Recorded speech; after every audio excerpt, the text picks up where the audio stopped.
Welcome to Inspiration and Transformation from the Banks of the Ganga with Sadhvi Bhagawati Saraswati, an American sannyasi living at the Parmarth Niketan Ashram in Rishikesh, India. Sadhvi is president of the Divine Shakti Foundation, a charitable organization bringing education, vocational training, upliftment, and empowerment programs to women and children.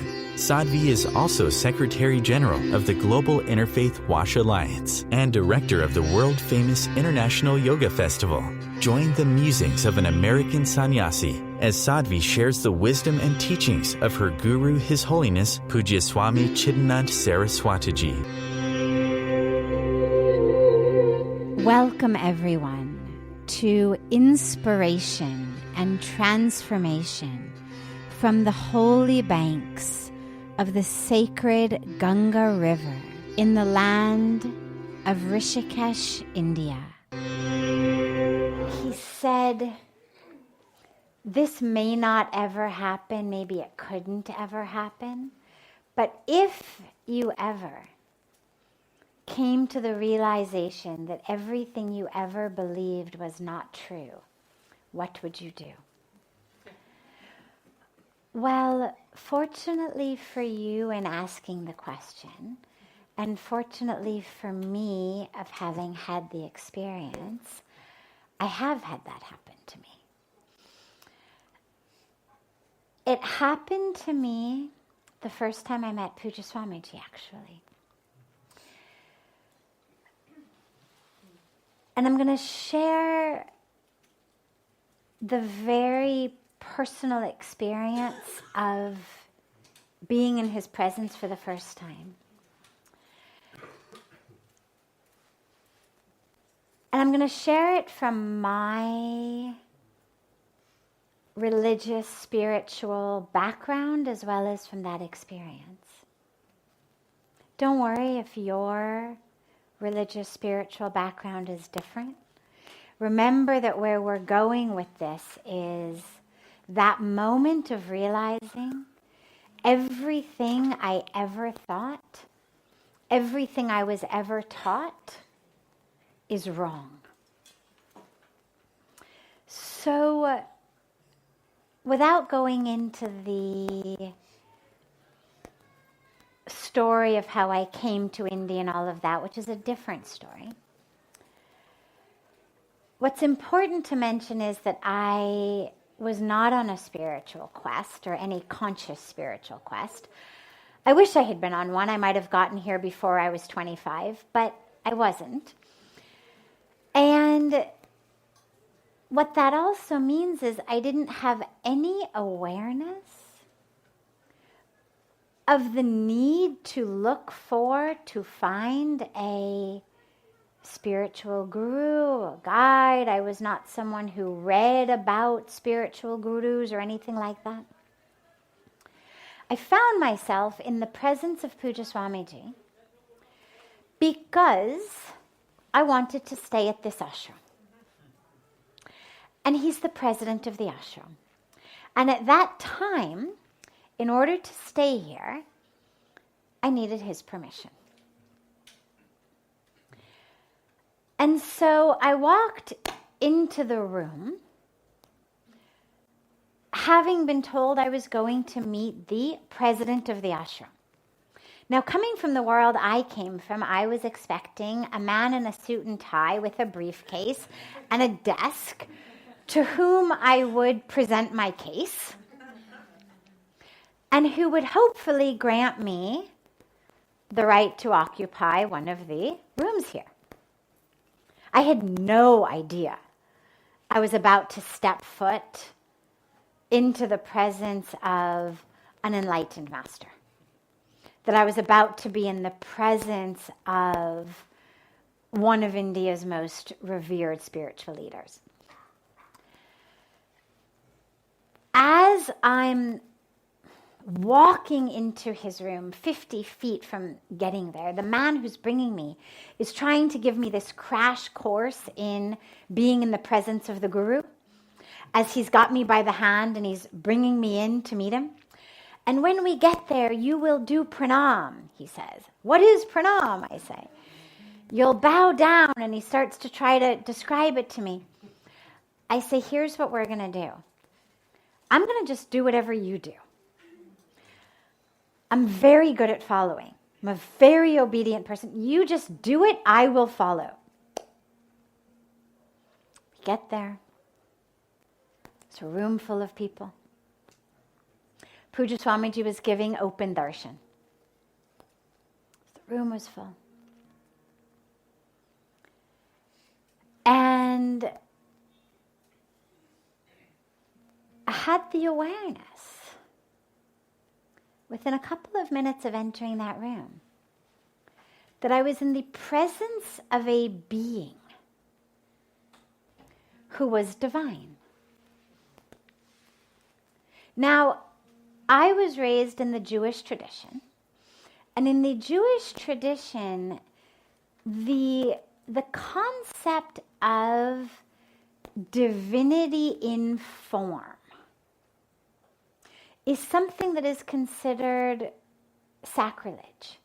Now, in the years that I've been here and I've had the opportunity to meet enlightened,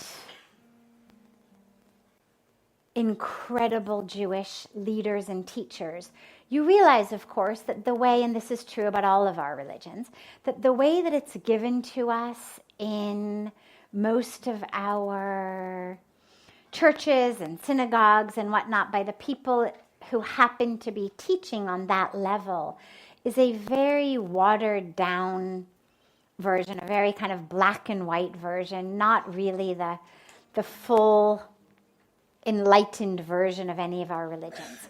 But nonetheless, the way that I had been taught Judaism is God does not take form. We do not envision, conceive of, worship, think about, pray to God in any form. And to do so is not just wrong, but it's actually sacrilege. In the 10 Commandments, thou shalt not worship false idols in form. Animate, inanimate, living and breathing, made of stone or gold, either way, God does not take form. And as a non-religious 25-year-old, I had never had any place to question that. Okay, God doesn't take form. Fine. What movie are we going to see tonight? That was sort of about as concerned as I was about religious teachings. Here I was in a room with a being who I knew was an embodiment of the divine. Now, it wasn't as though all of the divine, all of God from all over the universe had left all of the places God was and had simply coalesced in the being of this saint in front of me. It wasn't that. It wasn't that he was the only thing that was divine. It was that there was a quality of being that was qualitatively different about this being than any being in whose presence I'd ever been. And that qualitative difference had to do specifically with how he embodied and transmitted divinity. So I knew I'm in the presence of the divine. And it didn't matter that I had spent 25 years being told that that doesn't happen, can't happen. I was having an experience that belied everything I had ever been taught. And what it made me realize in that moment was, well, if they were wrong about God,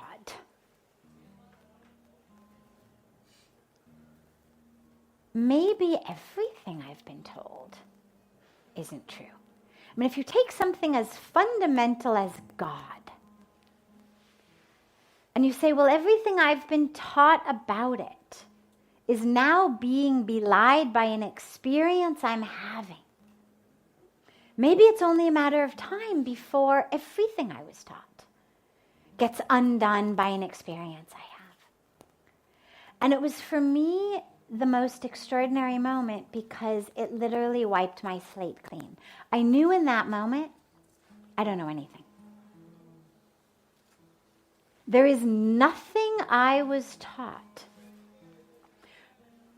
by my family, in the synagogue, at Stanford, by any place I'd ever been, by anyone I'd ever known, that I could actually count on as fact if what I'd been told about God wasn't right. And so in that moment I realized nothing I know can be true. And it was exquisite actually, because it made that slate empty. Now I realize when you asked it, that you've asked it from a place of perhaps not yet touching the exquisiteness of that experience. But realize that the universe clears something away in order to make space for something better. And if you've had a truth that was your truth, whether you're 8 or 18 or 28 or 80, if the universe has come in and cleared that away, it has done so in order to make room for something else. But there will be a time in which you may feel uncomfortably empty. If I can't count on what I've been told, if I can't count on what I believed, I'm sinking into a void of nothingness. And that void only feels like nothing until you allow yourself to sink with such faith that you realize it's actually everything you're sinking into, not nothing. There's a beautiful parable that I love of a man who's holding on to a rope for dear life. And suddenly he hears this angelic voice in his head that says, "Let go." And he says, "I can't let go. I'm going to plummet to my death if I let go." And the angel says, "Well, then let go just with one finger." And he's scared because when you're holding on for dear life, you really would like to do so with all 10 fingers. But the voice was so beautiful that he lets go with one finger. And slowly, this angel convinces him to let go with 9 of his 10 fingers, one finger at a time. And now she comes and he's holding on to this rope for dear life with only one finger, and she says, "Let go." And he says, no more now.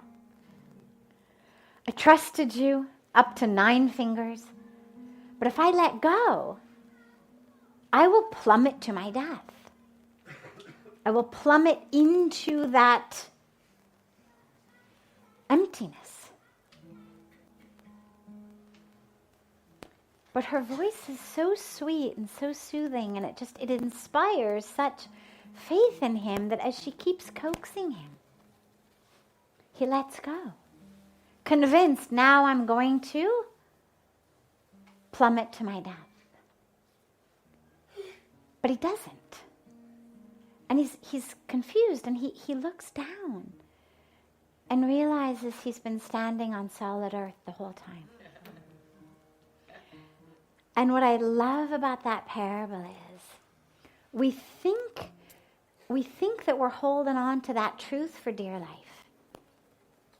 We've all got it. We've all got our sets of truths. If I say to you, what do you know for sure? Some of it's helpful, some of it's not helpful. Some of it may be that I am worthless and horrible. Okay, not helpful.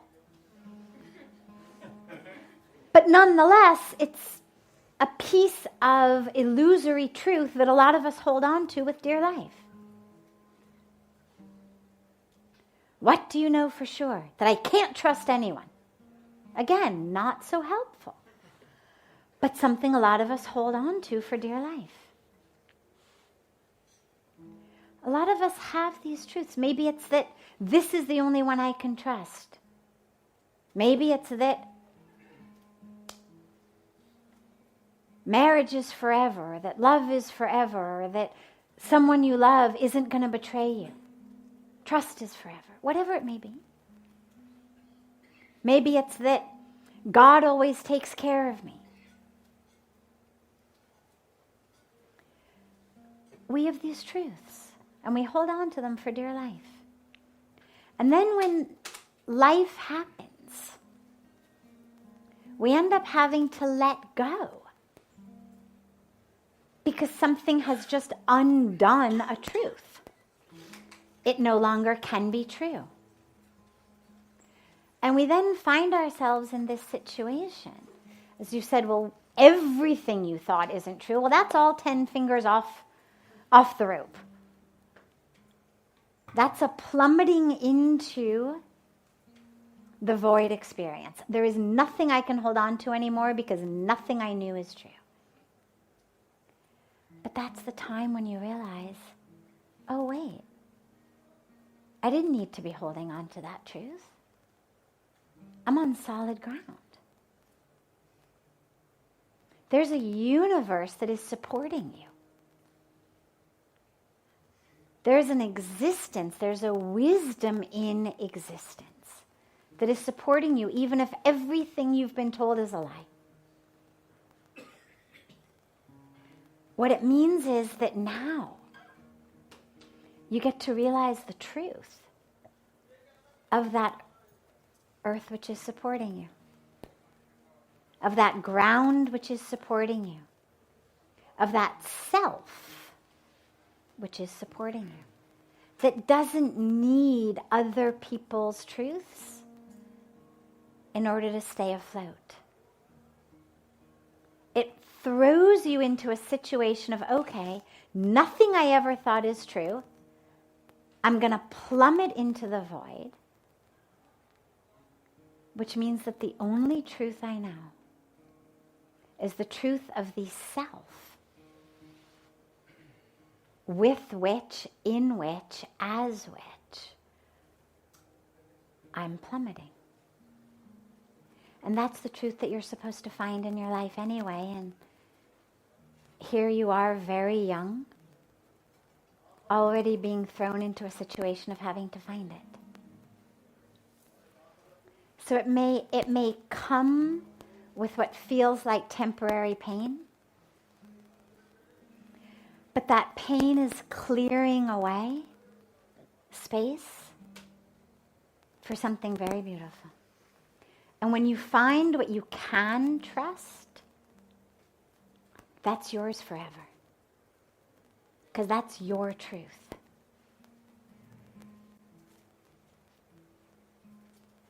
And that's the truth of the self.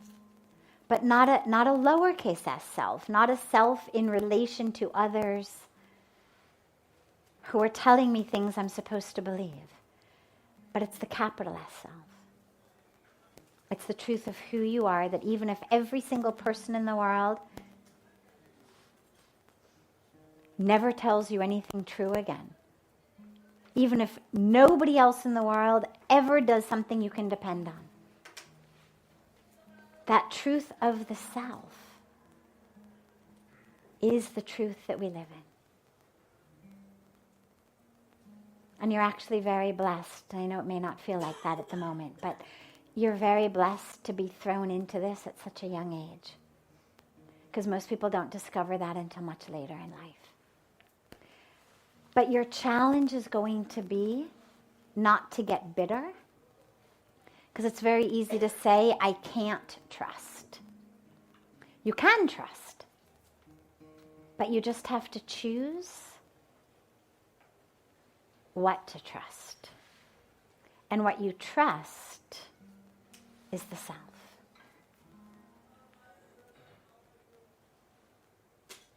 What you trust is that experience of the true self and your connection to God, whatever that means to you. There's a beautiful line in the prayers we chant here every morning that says, "Tu akale nahi pyare, Ram tere saath mein." And it means, my dear, you are never alone. God is always with you. And that's the opportunity. And again, you're young. You're young to be thrown into the situation of trusting God, finding God. But it's actually a beautiful opportunity. It doesn't matter if you don't call it God or think about it as God. If you think about it as yourself, your true self, your divine self, your ultimate self, that's also great. But just know that that true ultimate self is connected to something much greater and bigger, because otherwise it feels like the world is on your shoulders. So it's that ultimate self, that supreme self, that actually is connected to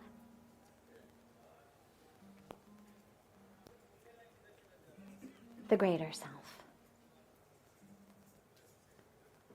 Like any of these electrical appliances plugged into the wall, right? So the appliance is there. It's full in itself.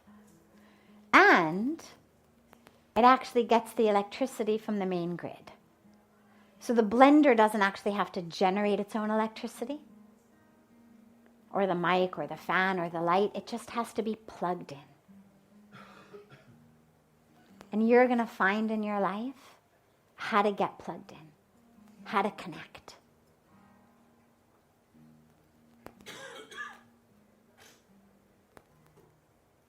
But you're going to make it, and you're going to make it beautifully. And there's going to be a time when you look back and you say, thank God that happened, because that was the beginning of everything that really is true. True for you. That capital T truth. Not just what you're supposed to believe, but the real truth. You're listening to OTR-FM, part of the IOM radio network. Being a radio host on IOM FM allows you to build your show on a rich platform with the power of the internet to fulfill your outreach goals and connect with a very specialized and global online audience, unlimited by time and distance. OMTimes Radio will provide you with web relevance, a recognizable conscious brand, and with the standard of excellence that has accompanied every single Circle of Hearts Radio is a sanctuary on the airwaves. Join me, Grandmother Alaya, in the circle on Sunday, 2 p.m. Eastern, as I share information to both enlighten and nourish your soul. Hi, this is Christina Ricci with RAIN. Every 2 minutes, another American is sexually assaulted. If you or someone you know has been sexually assaulted, you are not alone. Help is just a call or click away through the National Sexual Assault Hotline. Please call 1-800-656-HOPE, that's HOPE, or visit rain.org, that's RAINN.org. Brought to you by RAIN and this station. Welcome back to Inspiration and Transformation. I'm so glad to have you all back here with me. Why are we vegetarians? So there's a lot of reasons, okay? Now, let me ask you something. Let's say that you were walking down the street, okay? And you see a boy on the side of the road, and you can tell he's very, very poor. And that boy has a piece of bread, Okay? And he's eating the piece of bread. But let's say you also were a little hungry. Not hungry like he is, of course, because you had breakfast that morning. But you are a little hungry. Maybe it's lunchtime. Would you take the bread from his hands? Why? Because he will not get anything to eat. Right, exactly.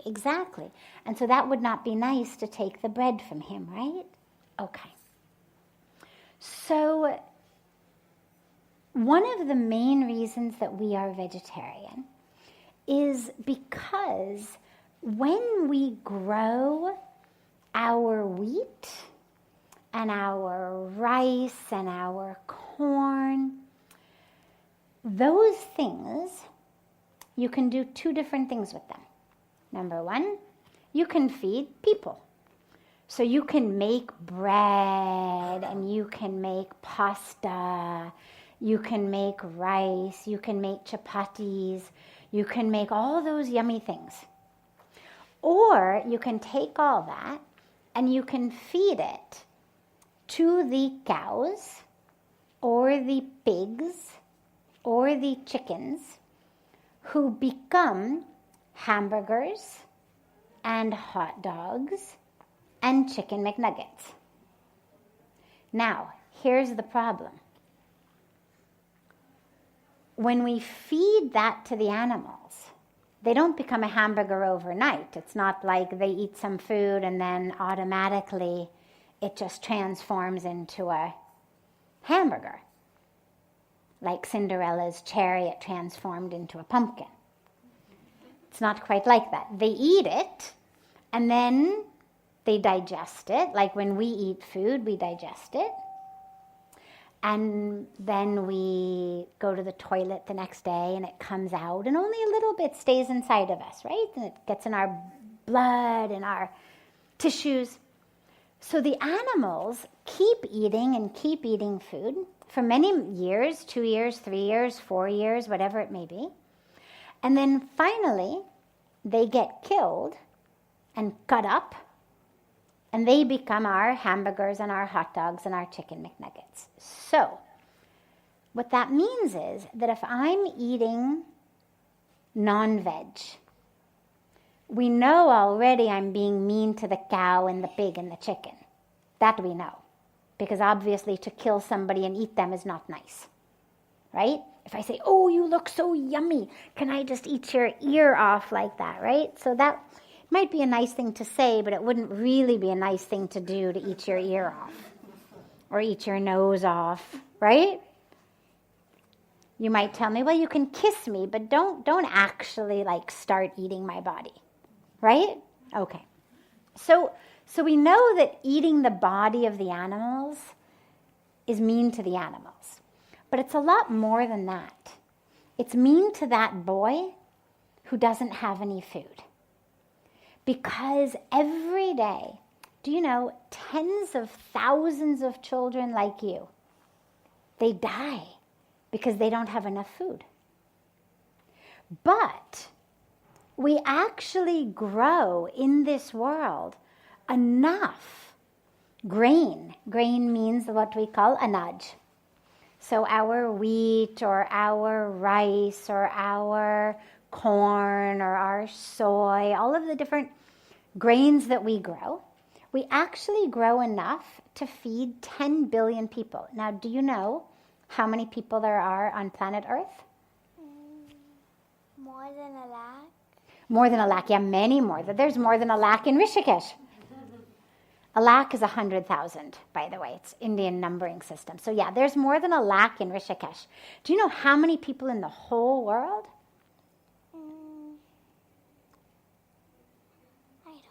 Okay, that's okay. There's a little over 7 billion people in the world. Okay, so that's 700 crore, right? Somebody good with Indian math? Is that right? 7 billion is 700 crores, right? Okay, so there's more than 700 crore people on the earth. But we actually grow enough anaj every day for 1,000 crore people. So are there more people or is there more food? More food. You are so smart. Yes, exactly.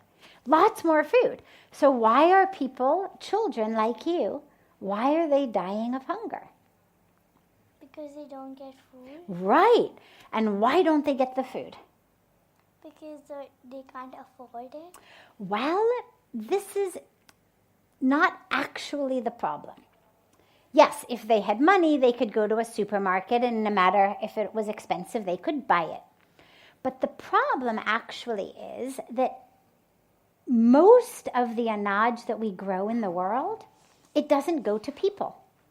It goes to the animals who we will kill to make hamburgers and hot dogs and chicken McNuggets.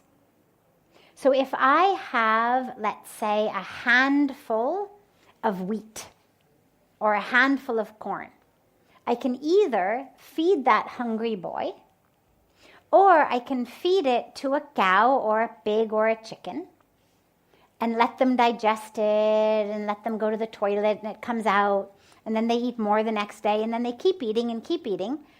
And out of all that anaj I give them, I get this much meat. And that much meat is bought by only a few people. So, can you think of 15 of your friends? Can you think of 15 people you know and you like? Maybe in your class in school? Take a moment, think in your mind. Think of 15 people you like. Okay? Tell me when you've got them in your mind. I got it. Oh, great. Okay. So, if I have 16 kg of corn, let's say. If I have 16 kg of corn, I can give every single one of you, 1 kg of really nice corn chapatis. You like corn chapatis? Good, yeah, I do too. So I can give every one of you 1 kg of good, yummy corn chapatis. Or I can take that corn and I can feed it to cows and pigs and chickens. And at the end, I can feed one of you hamburger. Only one of you. Now what that means is, if I feed you those 15 friends of yours, you know what they get? Nothing. Nothing. Now that's not very nice to them, is it? Because they must be hungry also, right? So do you think it's nicer if we feed corn to everybody, or rice to everybody, or chapatis to everybody, or pasta to everybody, or hamburgers to only one? Which is nicer? Feeding corn and... To everybody, right? So that's why we choose to eat vegetarian, because we only have a certain amount of anaj. And we have to choose, either we feed it to people, or we feed it to the animals, and then out of 16, we only get 1. 16 kgs of grain gives us 1 kg of hamburgers. But 16 kgs of grain gives you 16 kgs of bread or rice or pasta. Let me ask you another thing. Do you like trees? Today, Puja Swamiji gave you all a tree. Did he give you a tree? Were you giving trees to people today? In the Aarti, I saw you. Right there, you were standing there when he was giving trees, right? Okay, so we'll make sure you get one before you go also. Now, trees are very, very important. Do you know why trees are so important? Because they also have a life. Because they also have a life. Yes, exactly. But do you know that trees also give us life? Did you know that? So someday in school, you are going to learn something really beautiful, which is trees give us life. We need oxygen to live. When you go, you're taking in oxygen. Where does that oxygen come from? The trees give it. The trees give it. And those trees give us life. But do you know that the people who are making the hamburgers out of the cows are cutting down all the trees because they need some place to put all their cows? And so in our rainforests in South America, have you heard of the Amazon? Yes. Oh, have you been? No. It's really beautiful. Someday maybe we can take a trip to the Amazon. Would you like that? Yeah, me too. So the Amazon rainforest is being cut down 1 acre every second. Think about it. Every time I clap my hands, a whole acre of trees is being cut down. And you know why? Just to make hamburgers. Just to make hamburgers. So this is why we are vegetarian. Because number 1, we don't think it's nice to kill animals, because animals also feel. But number 2, because we don't think it's nice to let other people starve, because they're our sisters and brothers also. And number 3, because we really like trees, and we really like oxygen, and we think those things are more important than hamburgers. Does that make sense? Do you know about global warming? Have you heard about climate change and global warming? Yes. You've already heard about that. How old are you? 7. Wow. Good. Wonderful. So do you know that according to the United Nations, which are people you can believe, the industry that makes your hamburgers and hot dogs and chicken McNuggets, what we call animal agriculture. So agriculture, but not agriculture that gives us Loki and pumpkin and nice veggies, but agriculture that gives us hamburgers, hot dogs, chicken McNuggets. They are the single greatest contributor, the biggest reason why we have climate change. So here we are, everybody doing everything they can, turning off lights every time we walk out of rooms and putting low flush things in our toilets and our showers and turning off taps while we brush our teeth and doing everything we can to save water and save energy and not pollute the environment. But the single greatest reason, the biggest reason for climate change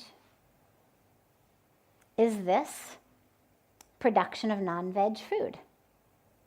So now what do you think we should do? Be veg? Yeah. You could leave her here with me. You want to stay here? You can teach everybody every night why we should be veg. This is OTR-FM, part of the IOM radio network.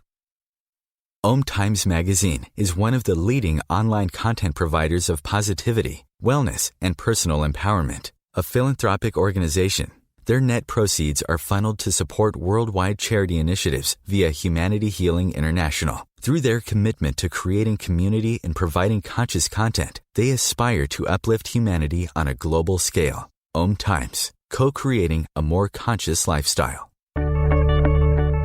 Do you have time to read that inspiring book or that blog post you've been meaning to get to? In your busy world, how do you improve yourself and keep your life going?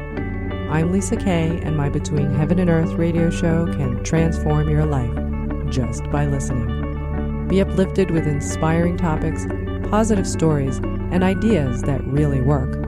Between Heaven and Earth radio is conscious living for your soul, every Wednesday at 4 p.m. Eastern Time.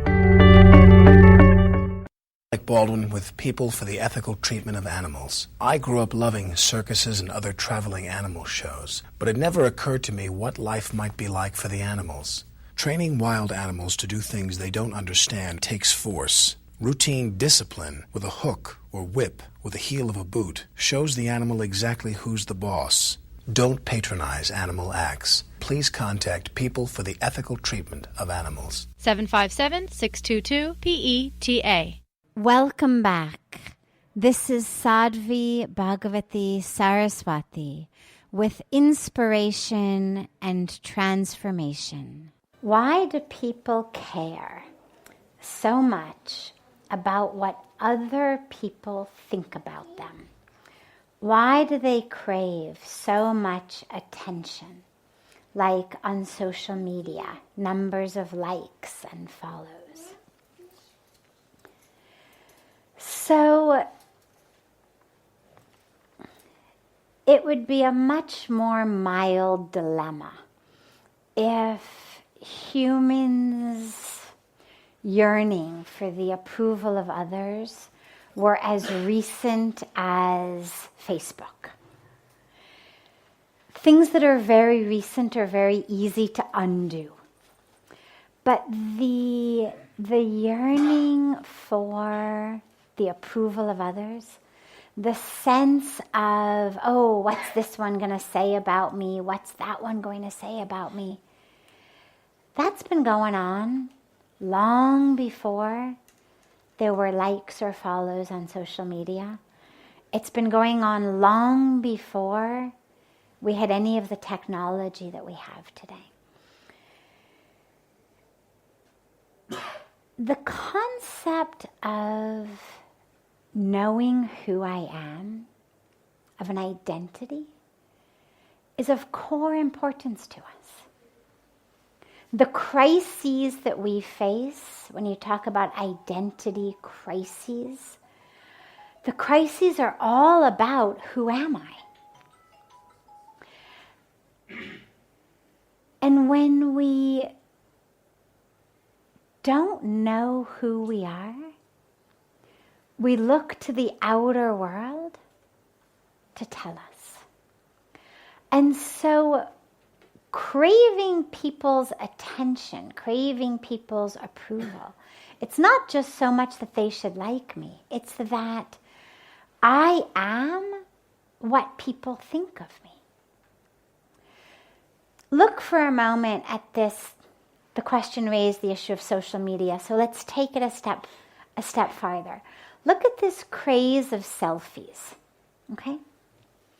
Because it gives us a lot of insight into actually what it is that is propelling this.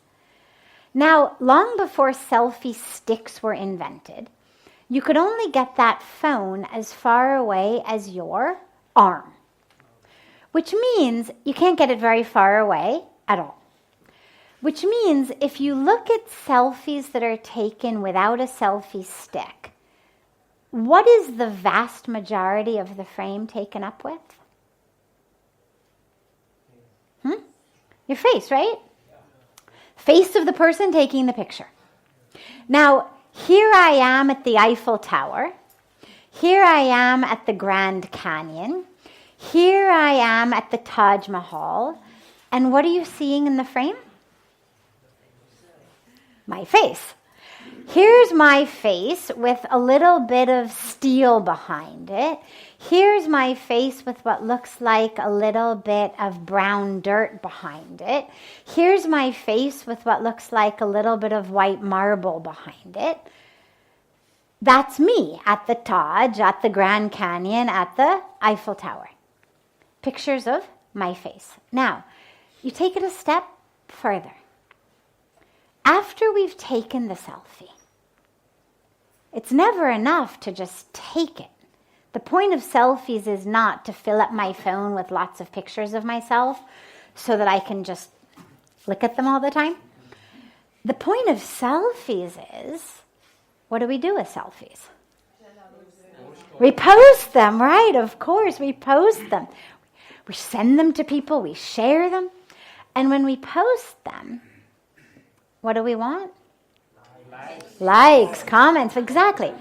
Now, it's really interesting when you look at the psychology of that, okay?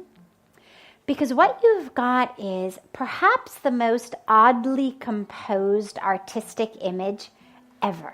Because, of course, taking a selfie, as any good photographer knows, you can't actually even get the proper angle, the proper lighting, the proper way. So there's no selfies that are actually beautiful portraits of the self. The face is always at some weird angle. Some part of it always looks way too big. Some other part always looks way too small. The lighting is always off because your hand is right there blocking the light, creating the shadow. So they're not even good artistic images. You can't actually see the Taj or the Eiffel Tower or the Grand Canyon because my face is blocking it. What is it that's going on? Because then when I post it, it's all about the likes and the comments. And if we post a selfie and you don't get any likes, like nobody comments, it's anxiety producing. I mean, people keep checking the phones. Why is nobody commenting? What? And you realize what it's about has nothing to do with my ability as a photographer. It has nothing to do with my beauty, because if it were all about beauty, I would get someone who actually could take a good picture, and I would say, now get me in my right angle, get me in the right way, take a good picture. So it's not about my skills as a photographer. It's not about my beauty, because I know that this selfie has distorted my face. It's not about actually showing people the scenery where I am. It's all about this drive for our existence to be validated by the world. If I take a selfie and lots of people like it and comment, oh, phew, I exist. I take a selfie and post it and no one likes it or comments. It's that anxiety of, well, didn't anybody see it? Doesn't anybody care? Meaning, don't I exist? And this is what's at the core of wanting people's approval, of caring so much what other people think, because if I don't know who I am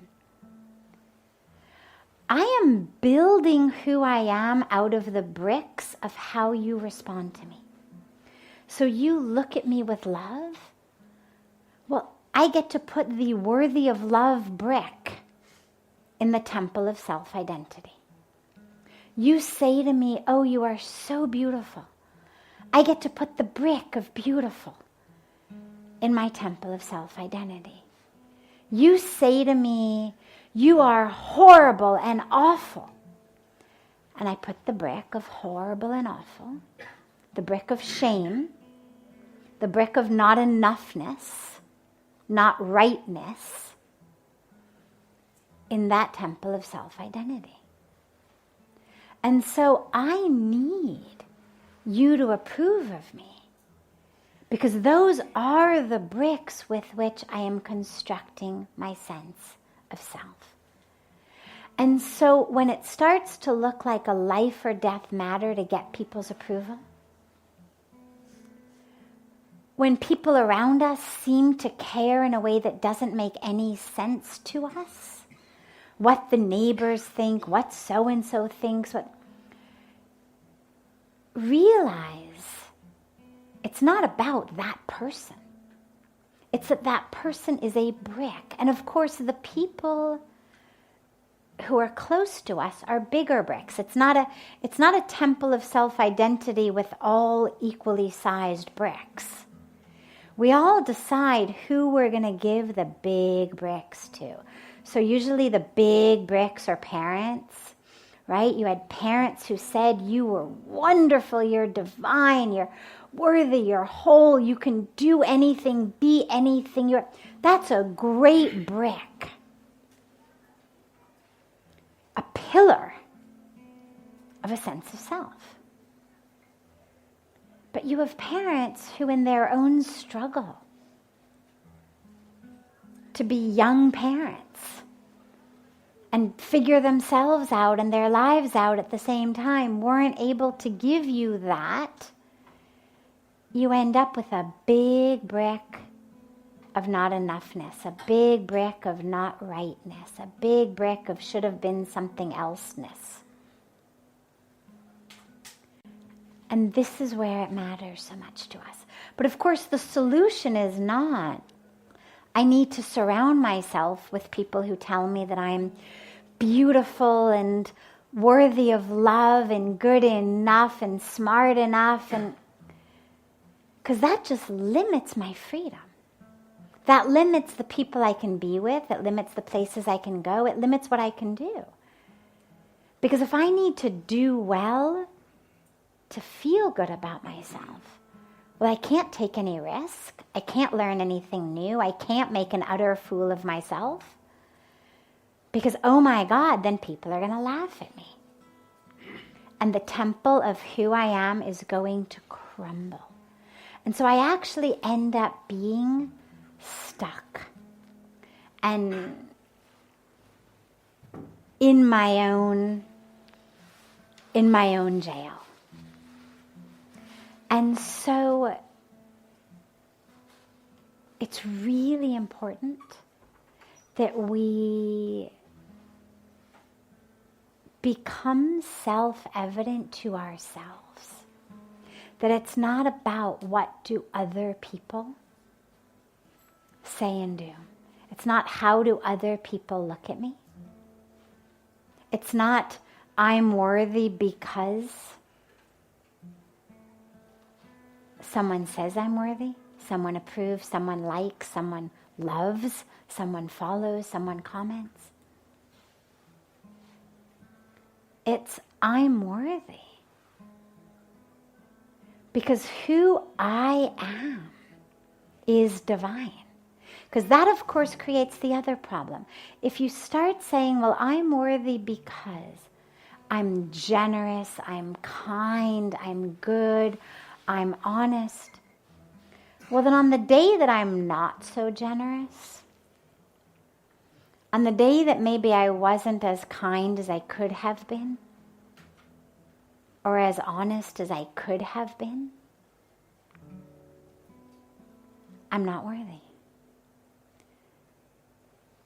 So the goal is not substitute the bricks of other people saying you're worthy because of what you do with bricks of my own worthiness because of what I do. But it's a substitution of worthiness based on what you do to worthiness based on who you are. Worthy because I am divine. Worthy because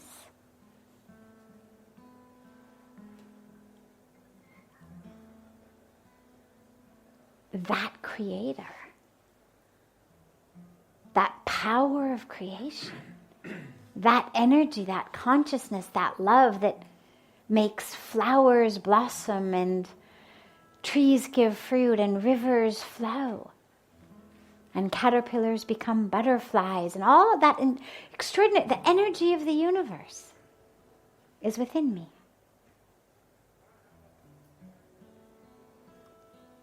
I am that.